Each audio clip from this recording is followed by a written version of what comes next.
our human brain and instinct is to live in the past or the future. Yeah. And the past is very much about regrets, memories, and the future is very much about dreams, but often also fear.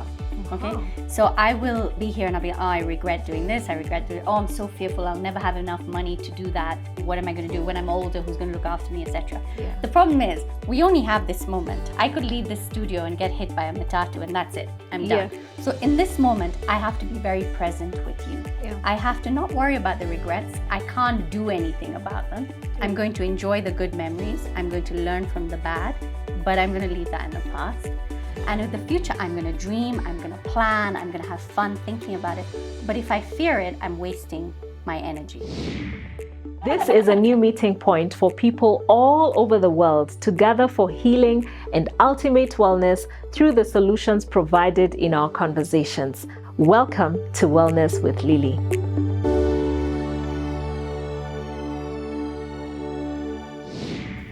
Welcome everyone, and I want to know, before we start the show, what did you think is going on in that video? Today we are going to be talking to the practitioner, and her name is Shalini Bhalla-Lucas. Having looked at some of her work, I almost want to add the title doctor to her name, but I won't. I'll hold myself.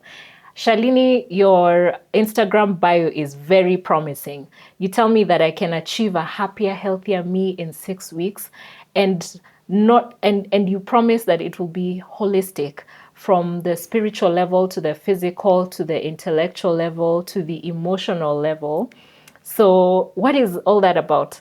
So thank you so much for having me on this show. And I know you're talking about, and we showed the video about spinal energetics. So we'll come and talk about that. Sure. So let's talk a little bit about this 6-week. I do a 6-week program called Healing Trauma. So it's a trauma-informed program. And that's the basis of it. I believe that if we can heal trauma, spiritually, physically, intellectually, relationally, and emotionally, we are then going to find that we're living a happier life. And that's what I say. So when I don't promise, but I do say that we can do it. Yeah. People who come to me and work for 6 to 8 weeks, they have to do the work. I'm just a facilitator. Yeah. I'm just giving you the tools, but you have to do the work. We want magic. We want you to wave a wand over us. Yes. And make it happen. Yes, and that's the problem with what we have in life today, right? It's very much quick fix solutions. Yeah. You look at social media, we're like, quick fix. Everything is quick fix. You can make 1 million shillings in 2 days. Really? Can you? Or passive income. We talk about passive income. Behind passive income is a lot of work before you actually start having passive income. So same with your health. People will come to me and go, I want to be fixed in 6 weeks. And I'll say, don't forget, it's taken you maybe 30 years or 40 years to get this ill. So it's going to take a while to unwind. But in 6 to 8 weeks when you're working with me, I give you so many tools that now you're on a lifelong journey of healing. Yeah. And the healing within those 6 weeks can be profound, absolutely profound. But what you then need to do is carry that on going forward. If you come to me and you're doing the healing, you've released a lot of the trauma in your body, and then you go back to your old patterns, it's not going to work. Yeah. Okay, it's like stopping smoking for 6 weeks and you're getting better and your lungs are getting better. And then after the program, you're like, okay, no, I'm going back to smoking. Yeah. You're going back to square one. So yes, I do believe that on the programs I offer, you can have huge change in your life. I've seen it with my clients, but it's what I want everybody to understand is that healing is a lifelong process. Is there one experience that really stands out for you and is close to your heart? Yeah, so I work mostly with women. And with women, we come with our own distinct issues. So perhaps we have mother issues. We don't connect with our mom, or we have issues where we have been abused as children. So I see a lot of things like sexual abuse victims. So I worked, there's not one specific, because I see this across the board, but I'll talk about one specific thing that comes up again and again. It's boundaries. Women do not know how to put boundaries up because we were never taught as children how to. Whether you're Mzungu, Muindi, Muafrika, same thing. And Mzungu is more, the English people are taught to put boundaries. English children are taught to put boundaries much more. But I know that in Asian culture, not so much. So we're never allowed to say no. I don't want to do that. Yeah. No, I don't want to get married. No, I don't want to have children. Yeah. We're expected to grow up and be good girls, people pleasers, grow up, get married, have 2 children, possibly work, look after the house, possibly look after the in-laws, possibly look after the parents then, and be the heart of the home. Yeah. And we're never told you can say no to that. So we're never told about boundaries. Yeah. But a man will be told, do what you want. You can go, do you want to work? Yeah. Do you want to have do you want to get married? Okay. Do you want to have children? Yes. No. They're given choice. They know their boundaries. A man will say, yes, I want to work. No, I don't want to meet my parents this weekend. Whereas if a woman says, no, I don't want to meet my parents this weekend, everybody's like, what's wrong with her? Why is she treating her parents like this? So we're not taught how to put boundaries. So one of the things that I find a lot again and again with my clients is I'm teaching them to put boundaries.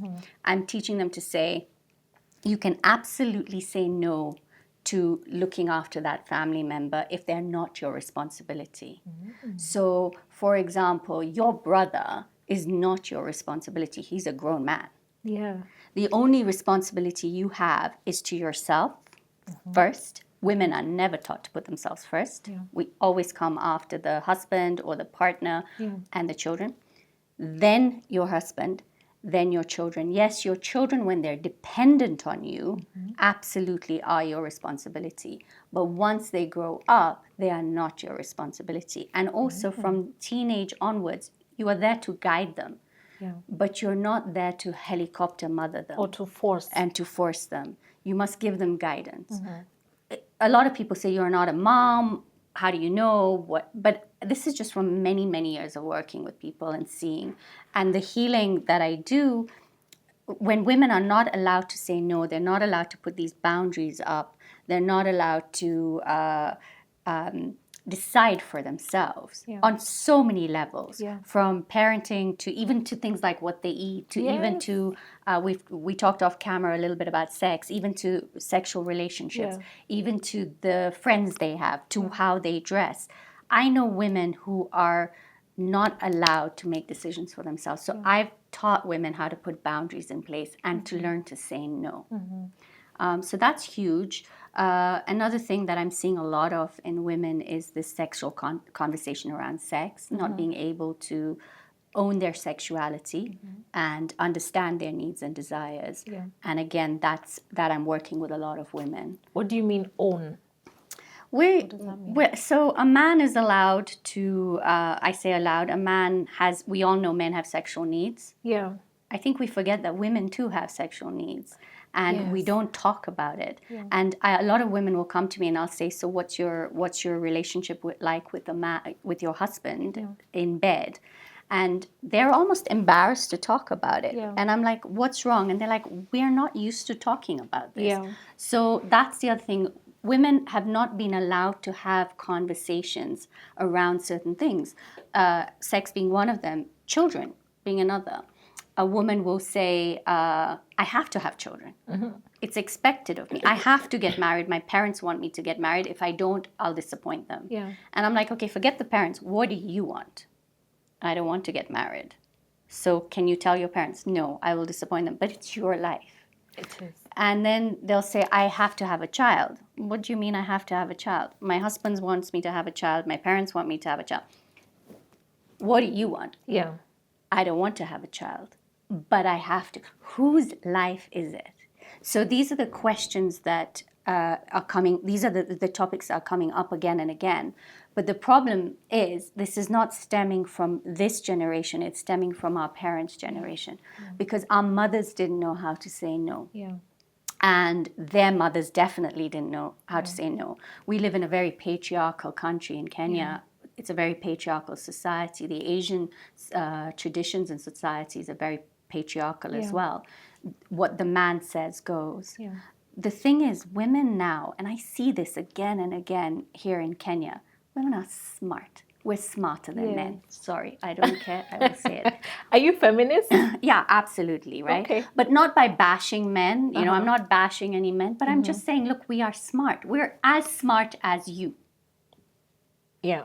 Okay? There are CEOs in this country who are women who are smart. Yeah. Okay? We can lead. We can guide. We can run companies, and we can have babies, which, let's face it, you guys can't, right? So we can do a lot. Yeah. Just give us the opportunity to be equal. Right. But we're not given that. And so I feel now women's voices are opening. They're speaking more. Yeah. But it's the tide is very slow to turn because men are finding it harder and harder to accept strong women. Yeah. And it takes a strong man to accept a strong woman. Yes. And I see that is changing. The next generation is seeing it. But I think, for example, my father's generation, my mother was a very strong woman, so my father is not a great example for this. He did accept my mother. But I know that his generation, there are many men who would not even allow their wives to speak or have any say in any part of their life except to do with the children. Yeah. So so that's trauma. Yeah. You know, we started talking about trauma. That is trauma. That's trauma that you and I are carrying from our ancestors because our grandmothers could not speak their truth. That's profound. The whole patriarchal energy that we are born into gives us some kind of trauma. Absolutely. Absolutely. And it's not just trauma of our generation. We must remember it's trauma. So when my grandmother conceived my mother had the eggs already in her after about 4 months in the womb. So whatever my grandmother was feeling was already in that egg that became me. Yeah. That was in as a fetus in my grandmother's womb as my mom. So my grandmother, my mom as a fetus, and then that egg there, that's me. So whatever my grandmother's feeling, that genetic trauma is already in the egg. Yeah. So that trauma is now in my body. Yeah. Because if my grandmother and my mother didn't deal with the trauma, I now have to deal with it. So ancestral trauma is very real. We just don't talk about it. Yeah. So we're not just dealing with the trauma of living today's life, what's happening in our lives. I've had a lot of trauma in this life. My mother then had trauma, which I would have picked up being in her womb. But I also pick up the trauma that my grandmother went through. Grandmother. Okay, before we go deeper into trauma, what is happening in that video? In my first thought was you're pulling energy or you're pulling out the trauma. Yeah. Is that what you're doing? So it's a little bit more complicated. So I need to explain trauma first. Can I explain that? Go So ahead. trauma is we have our nervous system. And when we go through some kind of trauma, our body reacts in a certain way. And you'll have heard of fight, flight, or freeze. And there's also flop and fawn. But we'll talk about fight, flight, or freeze. So what happens is our nervous system goes into a state of fight, flight, or freeze if I see trauma. So, for example, if you think of our ancestors who were out in the bush, they would be sitting around a campfire and they would go out and they would see a lion. So they would see a lion and they would either fight the lion or flee or they would freeze. Okay? That's their normal.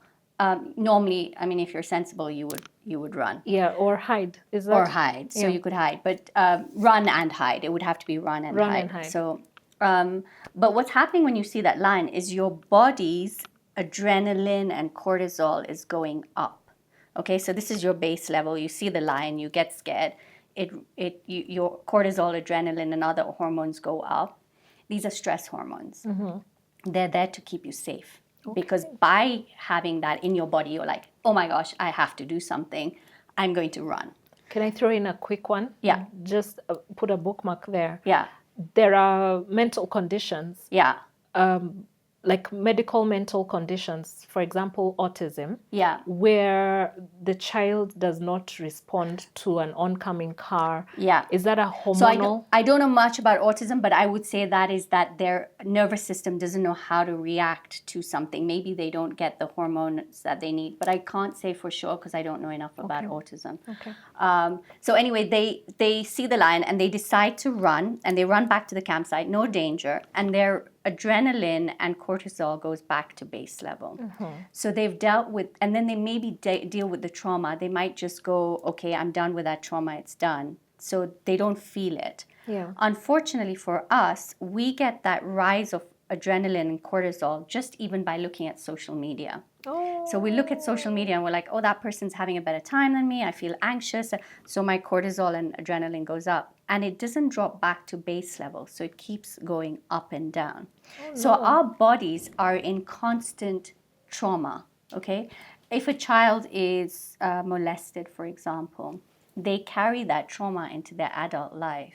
If I lost my husband, he died from cancer 7 years ago. That trauma I have carried forward. So trauma comes to you in various ways, and it sits in your body. So what's happening in that video is I am helping my client to release the trauma from her body. And the trauma sits in various places. It sits in your spine, your actual physical spine. But we also have energetic spines. So if the spine is there, you have the energy spines as well, which we can't see. Some people can see them if they're very energy, very sensitive to energy. Okay. We then have what is called chakras. Now, chakras are wheels of energy in our body. And then we have meridians, which are roads of energy. So what I'm doing in that video is I'm working with the wheels of energy and the meridians, and to start releasing the trauma in her body by not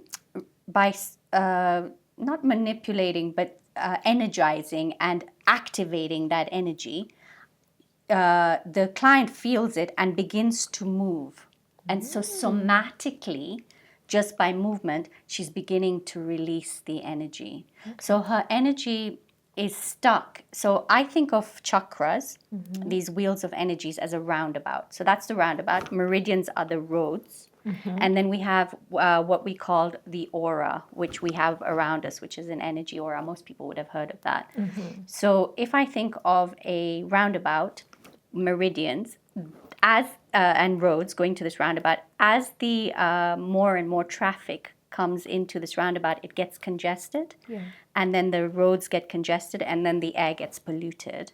That's how I think of my body. The meridians are the roads, and lots of energy coming in. The chakras get congested with dirty energy and trauma. And then my aura also gets congested with dirty energy. So I clear the trauma I clear the energy from the auras, from the chakras and the meridians, and then that allows energy to flow through the spine. But you can only really release that energy somatically. So when you see the client, she's moving a lot, is she's releasing trauma. And I've done that by activating the energy to allow the release. How do you know that you are removing trauma and not just moving the chakra and the meridian? You know what I mean? Yeah, so the chakra is stagnant. So that would be the chakra. And then you've got the meridian going up to it. The chakra doesn't move. But you can, So the way I work, and different people work different ways, and this is not spinal energetics, this is another modality I use, where a chakra will always rotate clockwise. So if it's activated and it is clear and it's clean, it's going to go clockwise. To remove dirty chakra, dirty energy, I will go anti-clockwise. So I will remove the energy anti-clockwise. And once I remove it, then I'll energize it back. But what I'm doing is, so we have chakras everywhere, right? We have chakras here, we have minor chakras here, but we have 7 chakras in our body that we work with in spinal energetics. There are more, but those are the basic ones There are that we more? work. Yeah, so you have one above your head, you have one below. There are chakras all over. In fact, we even have chakras in the world, vortexes. So everything is energy. You and I are this is energy. Go back to science, right? This is energy. It's just vibrating really close, and then when it's liquid, it's vibrating further. So everybody and everybody is energy. So I can tell that this chakra and chances are everybody's chakra will at some point be. Yeah. So even if I do a healing on you and you leave, your chakras get clogged up again quite quickly because of everything happening in your life. So we clear the chakras, and that clearing helps start moving energy through the body and up the spine and releasing. It's a process. It's a process. That is so intriguing. Let me share a story with you. I visited somewhere and I fell asleep. Okay. Then at some point, someone called me. I think I had been asleep for 2 hours, but I had been deep asleep. And then my phone was on loud. So it startled me. And when I was going back to bed, I could feel almost like my muscles trembling. Yes. I wasn't actually trembling, but I could feel vibration in my muscles. So anyway, when I lay my head to sleep, I felt a movement. And then I woke up and then I was like, oh, maybe I'm just imagining it. So I slept again. I felt the same movement. So I woke up, switched on the lights, and it was a rat. Okay. So I have a phobia of rodents. I was so scared, but also sleepy enough to go back to sleep in the same bed because the rat ran away. And the person I was visiting told me, "Oh no, it's okay. It won't come back. It's now scared." Anyway, many weeks later, I still find myself jumping every time something moves, even a shadow. Yeah. Like the day I knew I'm traumatized. That's trauma.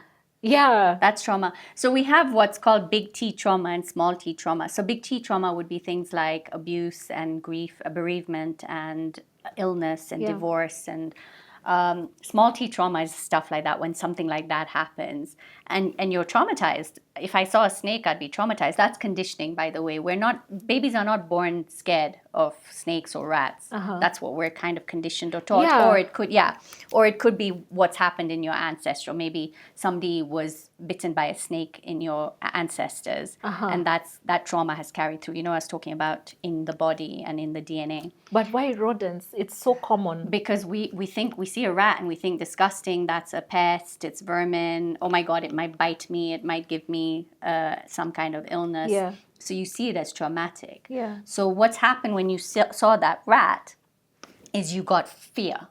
Now fear will sit in your body. There's a wonderful book called The Body Keeps the Score. Yes. So you might go to a therapist and talk till forever about how, okay, now I'm not scared of rats and stuff. But if you don't take that trauma out of your body, then you have not dealt with the trauma. And the way I was talking about how in this video my client is moving, I just want to give you a metaphor. If we all know cheetahs and impalas in this country, right? Yeah. So an impala sees a cheetah. And the cheetah is there, and the cheetah runs after the impala. Now, the impala, again, will do just what I was talking about before. It'll fight, flee, or freeze. It probably won't fight. An impala was not going to. So it'll freeze, and the cheetah will come and catch the impala, and immediately the impala stops feeling pain. That's the beauty of the natural world. And then the cheetah eats the impala. But if the cheetah runs after the impala and the impala manages to run away and the cheetah gives up, the impala will shake off the trauma. Oh. And by shaking off the trauma, it does not hold the trauma in its body. Reflexively? Yeah, it just involuntary, that's what it does. That's how it deals with trauma. Is that what was happening to my muscles that when the phone rang and startled me? It could have been fear, and then you're just releasing it. It could very be that instinctively you released it. Because if you're in deep sleep and the phone rings, you're woken up with a start. Yeah. So that's fear. Yeah. So that could be that your body reacted in that way to release the fear. So that's what happens with an impala. They release the fear. Now, because of that, the trauma doesn't sit in its body. Because think of fear as energy. Okay, the cheetah has gone to this impala. The impala is really scared. It's fear. There's adrenaline, whatever hormones are running through his body. When he gets away and he shakes it out, he shakes that fear energy out. We need to learn to do that. So had you seen the rat and the rat went, I would have stood on the bed and shaken it out and go, whoa, I'm done, fear out, fear out. And that would have released the fear. That works? It works. That shaking, somatic work, release. So if I go home and I have an argument with my partner and he kind of walks to me and I get fearful. It never happens. He's the gentlest guy. But I get fear. or a better example would be I'm driving home and a matatu, it's like a near miss, right? The matatu is about to hit me and we somehow manage to get in, and I get home and I'm fearful. The best thing for me to do is to shout it out, to scream it out, to shake it out. I have to release it from my body. Because if I don't release that fear, it's going to sit in my body. Oh, wow. And that fear then becomes the blockages in the chakra system and the meridian. And so what trauma is years of constant fear or grief or sadness on top of each other, and it becomes into a tight knot. And what we're doing in that video is we're beginning to release those knots so that we can release the trauma. Does a massage work the same way? Because when I go for a massage, I will come out feeling more relaxed. Yeah. So massage is a really good way to start releasing trauma. Because what is massage? It's just getting your muscles and moving energy again. Yeah. So I have a massage once a month without fail because it's a great way to start aligning. Yeah. But you have to do the other work around it, huh? So you have to, when I say come to me for 6 weeks, there's a lot more to it. You'll do spinal energetics, you'll do pranic healing. I do a thing called AIT, Advanced Integrative Therapy. So these are the modalities I use. But I will expect you as my client to do journaling, meditation, yoga, grounding. So I will give you many, many, many tools as well. It's a very, that's why I talk about it being holistic. We look at your mind, your body, your spirit. Yeah. So we look at things like meditation and mindfulness and gratitude for your mind. For your body, there is you need to do yoga and grounding and some form of exercise because exercise releases and also increases endorphins. Dancing is amazing. Singing. When you talked about shaking. Dancing is great. Yeah. Yeah, dancing is a great way to release those, release trauma, but also to increase the good good hormones and good endorphins in your body, which is like the happy hormone. So we have mind, body, and then spirit is very much meditation or prayer, and then I do the energy work, which is what I do with you when you're lying on that table. Okay, 2 things I'd like you to talk more about. Prayer and journaling. Tell me about prayer. How do you pray so that it makes a difference? Because like in Christianity, I know a lot about Christianity because I'm a Christian. There are people who pray a lot. There are even like prayer centers, and you'll find that someone has been there for 100 days. But if you look at their lives, you can't see the difference. You can't see the impact it's making. And even in Christianity, there's that. I've seen that thing of energy release, people, Yes. all that manifestation. And yet some people do not seem to respond to it. Like you said, most of your clients don't move as much as Nyamwadi was moving. Yeah. I don't know if now I'm going to ask so many questions. Let me not ask anything. Just pick it up from there. Okay, so just to talk about Nyamwadi's moving, she moved as much because she's also a healer. She was very open to the practice. And when she came, she started moving. I get movement in people usually in the second, but not as much as in that clip. She was just completely open to the work. Wow. And she had done the meditation. She's a yoga teacher. She's a spiritual healer herself, mystical healer. So her energies were already much more open. Yeah. In terms of prayer, I'm not religious. I don't follow an organized religion, but I will work with people from any denomination. So if you're religious, atheist, agnostic, spiritual, I'll work with you. Yeah. But what I say about prayer, and I will put meditation in that place, is it's about so with prayer, and forgive me if I'm wrong, and you can, prayer is very much about asking God for help or asking for something. What I believe about prayer is that it's conversations with God. Okay, conversations. Okay. What, so I can't really talk about prayer because for me, it's not praying, but I will say to a client, if you're religious, go pray, do what you need to do that gets you into a place of stillness. Are you atheist?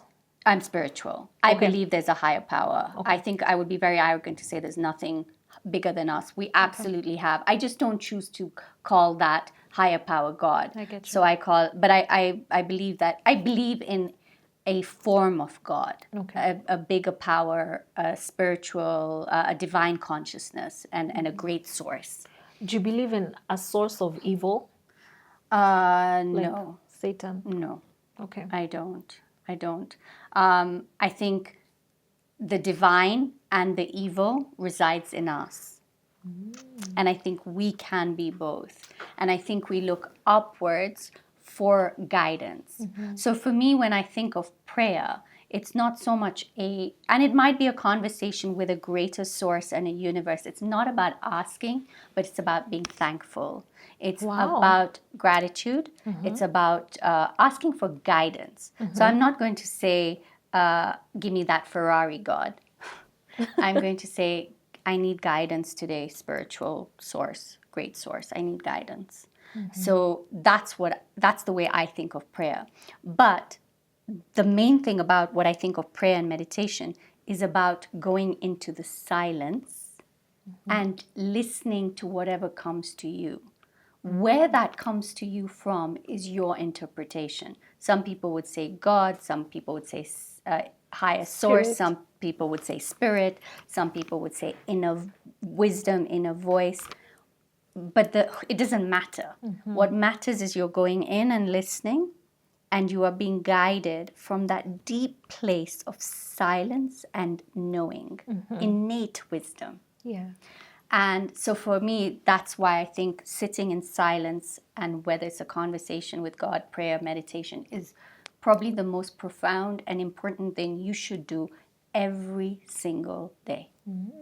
Every single day. How much time do you recommend? So look, if I said to you meditate for 60 minutes, you'd be like, hey, Shalini, I don't have time to meditate for 60 minutes. But if I say to you, sit in silence for 5 minutes, we can all do that. Just for 5 minutes, we can find, and now it's not easy, okay? So it's not easy. How do I get my brain to shut up? Okay, so that's the way meditation works, right? So I'm going to ask you all to just, if you can, just close. If you're listening to this in a car, don't do this, please. But if you're in a safe place, you can just put your hands on your lap, your knees. So for me, the palm is about being ready to receive whatever comes my way. And then I'm just going to close my eyes or lower my gaze. And I'm going to focus on my breathing. I'm going to breathe in through my nose. So if you could all do that with me, breathe in and breathe out through your nose. Breathe in through your nose and breathe out through your nose. And now just lower that breath really down to your belly. So feel your belly rising and falling. And slow the breath down. Breathing in and breathing out, honoring every breath into your body and every breath out. And if your mind wanders, that's okay. Just bring it back to your breathing. Breathing in and breathing out. And then slowly coming back to my voice, back to the room you're in, and gently opening your eyes. That was less than a minute, right? So what we're doing is we're training our mind to focus on one thing. In this case, it was the breath. The breath is the best thing because you have your breath everywhere. Yeah. If you don't have your breath, you're dead. Yeah. So that's the most important thing in your life. So if you can focus on your breath for 1 minute, and every time you have a thought, oh my gosh, I have to go to the supermarket to buy this. It's okay. You've thought about it. Now bring your mind back to your breathing. Yeah. Oh my God, I'm going to cook sukuma for dinner. No. Bring your back to your mind back to you. So whatever, right? Yeah. Whatever my mind goes to, I bring it back to my breath. Now, every time I bring it back to my breath, I am training my mind to be more present.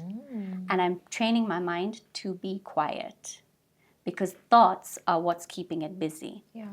And what you're trying to do is, there's a thought and a gap and a thought. You're trying to increase that gap of silence, so that the thoughts become from thought, like this, the thought becomes thought, gap, thought, gap, thought. So your gap is getting bigger. You do that by training your mind through this thing called mindfulness and meditation.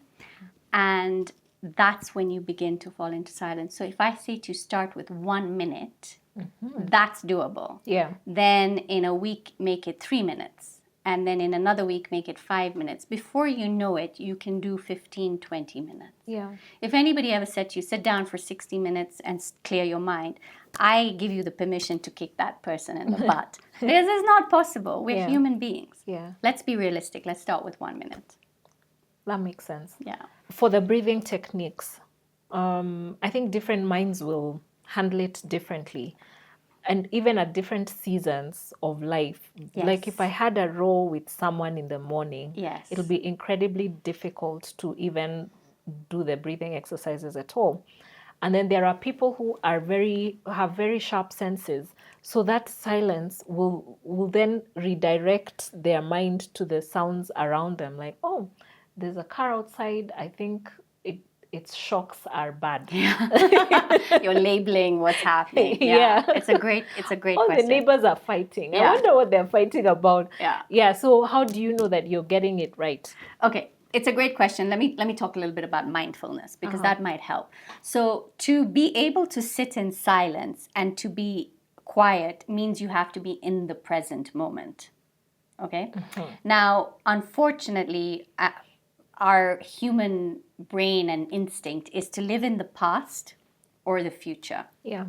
And the past is very much about regrets, memories, and the future is very much about dreams, but often also fear.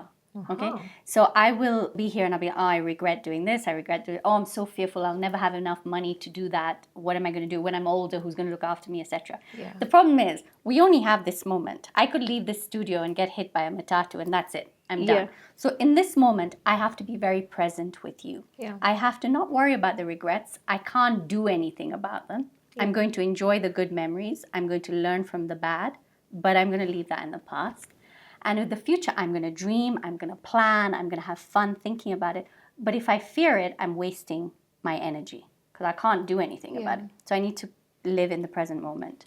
To do that, you have to train your mind. And it's with a thing called mindfulness. And what you're doing is, if we went to the gym and I picked weights, it will take me 8 weeks for my muscles to get to a certain level, right? Yeah. Your brain is an organ, but it works like a muscle. So it takes me 8 weeks to train my brain to be present. And one of the techniques is what I was just talking about, which was breath work, which is breathing and focusing on an anchor. Now, say you're sitting there, and one of the things about mindfulness is there's no right or wrong. It's very non-judgmental. That's good. So if I sit here for 5 minutes and all I've been thinking about is what I'm going to cook for dinner, as long as I'm aware and I come back to, okay, I really need to let this dinner business go and I need to focus on my breath and I'm going to do it for a minute. That's okay, because awareness is also important. Yeah. So I never say to myself, oh, Shalini, you've done it wrong. So there's no right or wrong. It's just you are what you are. You do what, and you do the best you can. Now, say I'm sitting here and you said the neighbors start shouting and arguing. Instead of trying to tune them out, oh man, these neighbors, they're making noise. I'm trying to be quiet. I would tune into that noise and go, okay, let me just have a listen to what they're saying. And by doing that, you say, okay, now let's just tune into all the sounds around me. It's called sound meditation. Yeah. So I'm sitting here in silence, quiet, and the guy next door starts mowing the lawn. Instead of fighting that, I'm like, okay, let me just allow the lawnmower noise, the arguments coming to me, the matatu hoot there. Okay, what happens is acceptance of the situation, suddenly the noise melts away. Oh. Because you have accepted you cannot do anything about this. So I'm like, okay, it's just happening. And eventually you come to some place of equilibrium, acceptance, and the sound just doesn't become as important. And you are able then to go to that sound. It's not going to happen today. It takes time. It's about training the brain. It's that 8-week training that you do, because your brain works like a muscle that over 8 weeks it begins to turn. But you have to practice mindfulness every day. So a really good exercise for the viewers is you have to brush your teeth twice a day. Instead of brushing your teeth and thinking, today I have to do this, I want you to brush your teeth and think, oh, this toothpaste tastes like this. Oh, my brush feels like this on my teeth. Oh, I have to clean my teeth really carefully. Okay. And the water is cold. And so you're in the moment, present. Men are much better at mindfulness than women. So women are like, oh, we can multitask. That's rubbish. It just means we're doing a lot of things badly. Okay. So men, you go to your partner and he's like, on the computer and you're like, honey, can you please feed the dog? Yeah, okay. No, honey, can you please, or just look up this on Google. And he's like, he'll turn to me and he'll say to me, I'm working. How many men do that? I'm working. I have to finish this letter, otherwise I'm going to lose my train of thought. I'll feed the dog after. A woman will be, oh, I must feed the dog. Okay, I'll feed the dog. Oh, children do the homework. Oh, I bought to put the washing in the washing machine and then come back. And so you're multitasking. You're doing one thing well. You're doing 2 things badly. You're doing 5 things really badly. I tend to feel like if I don't feed the dog right now, the dog is suffering.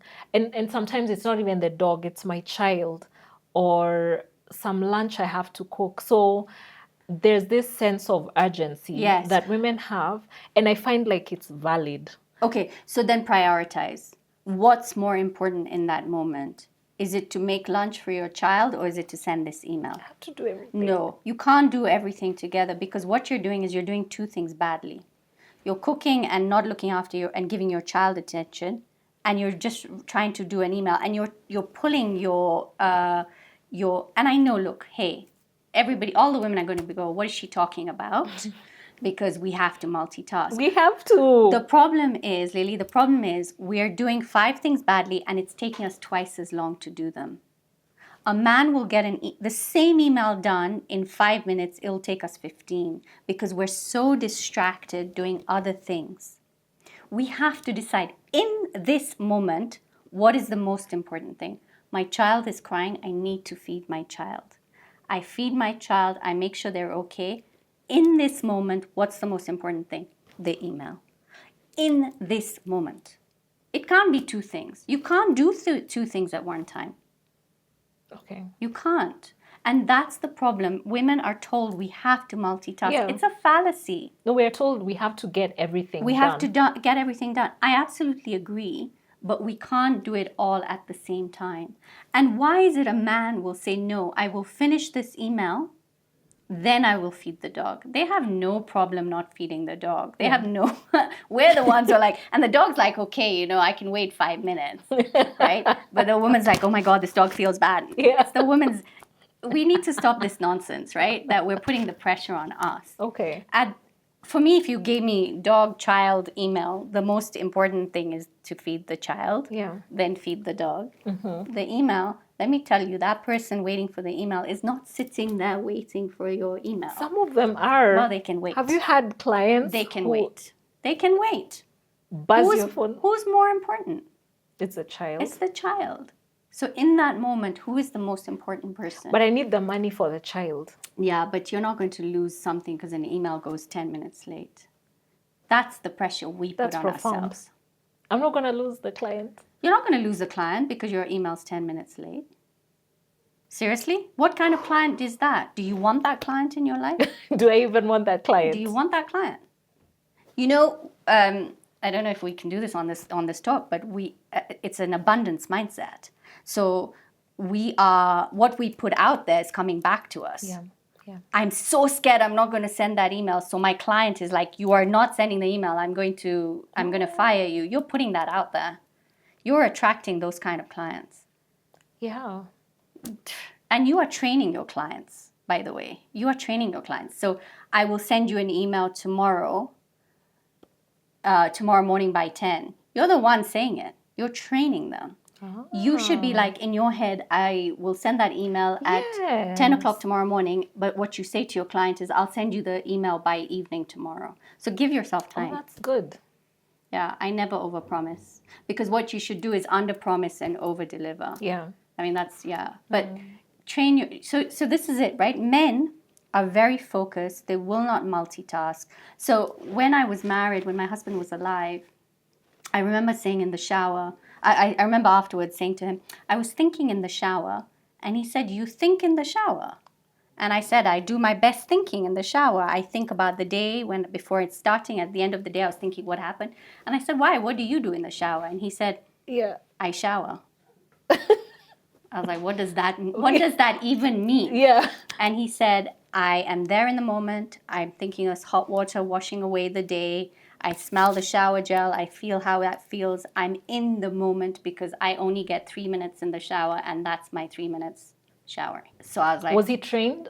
Was it intentional? Men are much more mindful. You see a man sitting fishing. What are they doing?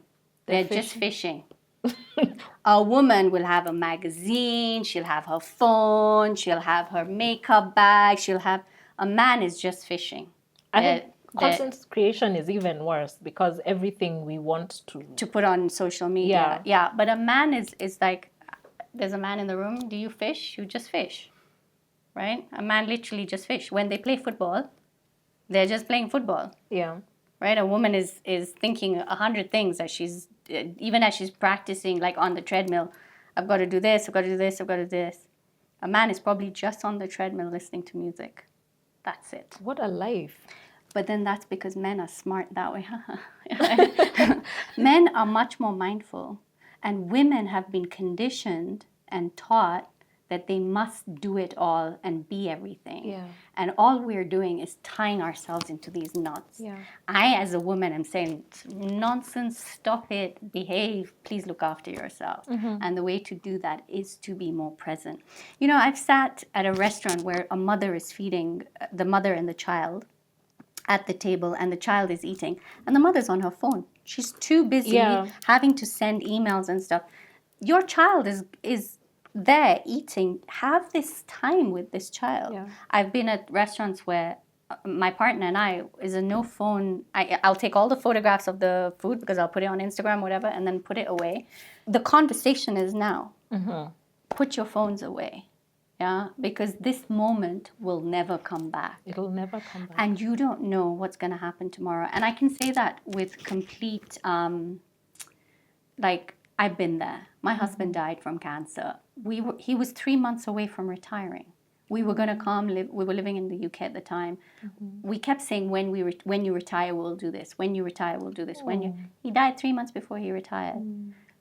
Tomorrow is not a definite. It's not guaranteed. This is your only moment. So let's live it mindfully. Let's be that man who just fishes. Oh, I love that. Yeah. I want to ask you a fun question, and it's the last question of the show. Are you very sensitive with aura? Because I want to ask you what you think my aura is. So I can't see auras. I'm practicing, but I can feel auras. But so can you. You can feel auras. Yes. So when you walk into a room and you have this complete dislike for somebody you've never met, there's two things. One, you might have a connection from a past life, if people believe in past life, or your aura has somehow connected and it's like not good. So you have a beautiful aura, you're very kind, and you're just a very fun person. Okay. And it's a clean aura. But you are quite a stress bag. You stress about certain things. Yeah. So I can feel that stress. So what happens is the stress gets caught in your aura, and I can feel that But stress. aren't we all? So you can train not to. You can train to to release the stress out of your aura and to cleanse your aura. Yeah. Yeah. Okay. So that's my homework. That's your homework. I want to do that. Yeah. Where can people find you? I am on all social media, but mostly on Instagram at Just Jhoom, JUSTJHOOM. It means just dance, Just Jhoom. So if you DM me on Instagram, that's the best way to get hold of me. Great. There are a lot of people who need your services but cannot afford it. Do you have a space where people can meet you, ask questions, or free trainings? Do you have that CSR? Not yet, Okay. because I wasn't expecting to be as busy as I am. I started healing here in this country last year after I came back from the UK 4 years ago. And I just started with one person last May. I'm now full until end of April and even June. Wow. But I want to do something just like that, where I can get groups of people to come and we can have these conversations, and I can even do a demo on somebody like Nyamwadi, and then I can teach some self-healing, because we can all do self-healing, and there's some techniques I can teach. So it's definitely something that's on the cards, probably by the end of the year. All right. Yeah. But thank you for this, because you even gave us a free breathing exercise session. So we are blessed to have had your company. And thank you all for watching. See you on the next episode. Bye.